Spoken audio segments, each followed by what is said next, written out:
ብልጽግና ፓርቲ የኢትዮጵያ የሺህ ዓመታትን ታሪክ ከዘመናዊ ስልጣኔ ጋር አቀናጅቶ በመደመር እሳቤ ማለትም ካለን ላይ በመጨመር ስህተቶችን በማረም ለተሻለ ነገ አዲስ ፈጠራን እያመጣ ሀገርን ለማሻገር ታላቅ ሀገር ለመገንባት በንግግር ብቻ ሳይሆን በተግባር በህልም ብቻ ሳይሆን በእውን ሀገራችንን ወደ ከፍታ እያሻገረ ይገኛል።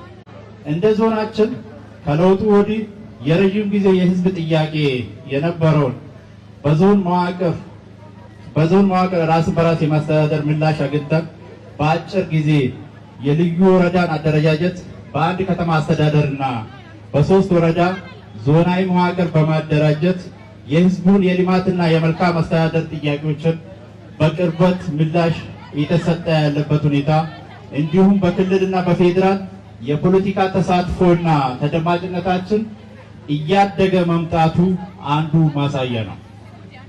በኢኮኖሚ ረገድም ሀገር በቀል ኢኮኖሚ ሪፎርም በመከተላችን እንደ ሀገርም እንደ ዞናችን ብሎም እንደ ከተማ የታሪክ ምዕራፍ የቀየሩ ስራዎችን ሰርተናል። እንደ ሀገር በስንዴ ልማት ኢትዮጵያን የልመና ቀንበር ሰብራ ስንዴ ወደ ውጭ መላክ የጀመረችበት ተጨባጭ ድላችን ነው። የኢትዮጵያን ኩራት የሆነውን ግድባችን ኃይል ማመንጨት ጀምሯል።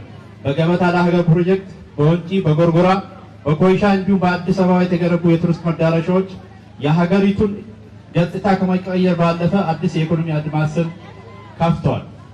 እንደ ዞናችንም የኢኮኖሚ ሉዓላዊነትን ለማስጠበቅ እንዲሁም በምግብና በኢኮኖሚ ራስን ለመቻል የሚያስችል ሰፋፊ ስራዎችን ሰርተናል።